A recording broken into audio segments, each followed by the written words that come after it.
வணக்கம். நம்ம டெய்லியும் prelims and mains point of வியூல 5 கொஸ்டின்ஸ் கரண்ட் அஃபேர்ஸ்லேருந்து பார்க்குறோம். இன்னைக்கு என்ன கொஸ்டின்ஸ் இருக்கு அப்படிங்கிறத பார்ப்போம். First one, India is set to buy Rafale jets from which country அப்படின்னு சொல்லி கேட்டிருக்காங்க. இந்தியா எந்த நாட்டிலிருந்து ரஃபேல் ஜெட் விமானங்களை வாங்க உள்ளது அப்படின்னு சொல்லி கேட்டிருக்காங்க.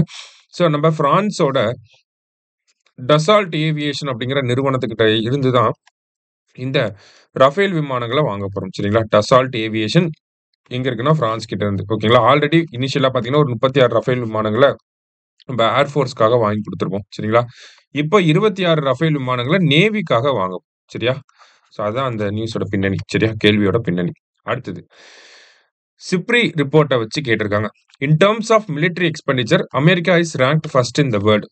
ராணுவ செலவினங்களை பொறுத்தவரை அமெரிக்கா உலகிலேயே முதலிடத்தில் உள்ளது அப்படிங்கிறது கரெக்ட் ஸ்டேட்மெண்ட் தான். ஃபர்ஸ்ட் ஒன் கரெக்ட் தான். அடுத்தது, India's military expenditure is 9 times that of Pakistan. இந்தியாவின் ராணுவ செலவு பாகிஸ்தானை விட 9 மடங்கு அதிகம் அப்படின்னு சொல்லியிருக்காங்க. பாகிஸ்தானை பொறுத்த வரைக்கும் பார்த்தீங்கன்னா $10 பில்லியன். நம்மளது பார்த்தீங்கன்னா கிட்டத்தட்ட $86 பில்லியன். ஓகேவா? அதனாலதான் 9 மடங்கு, கிட்டத்தட்ட 9 மடங்கு அதிகம் அப்படின்னு சொல்லி கொடுத்திருக்காங்க. அடுத்தது, in terms of military expenditure India is ranked 5th in the world.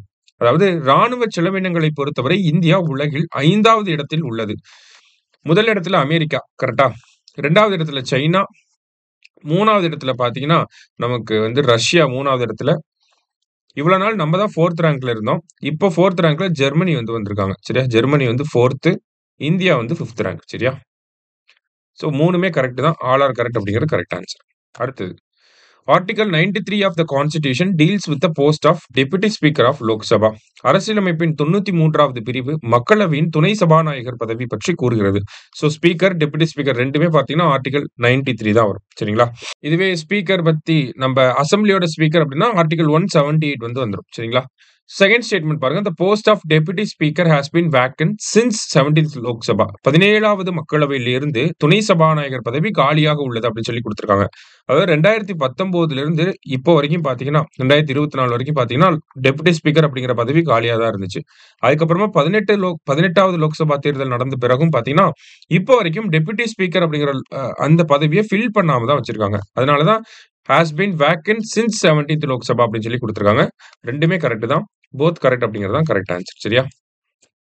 அடுத்தது, the step survey of Tamil Nadu is conducted with the help of. தமிழ்நாட்டின் ஸ்டெப்ஸ் கணக்கெடுப்பு எந்த அமைப்பின் உதவியுடன் நடத்தப்படுகிறது அப்படின்னா வேர்ல்டு பேங்கோட உதவியோட தான் நம்ம இந்த ஸ்டெப் சர்வே அப்படிங்கிறத நம்ம கண்டக்ட் பண்றோம்.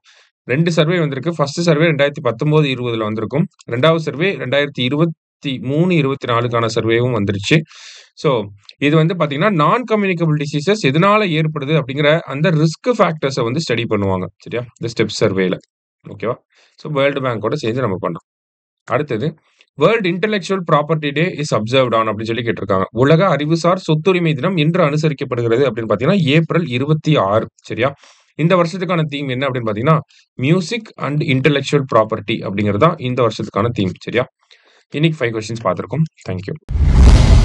சுரேஷ் IAS அகாடமி, வெற்றியின் முகவரி.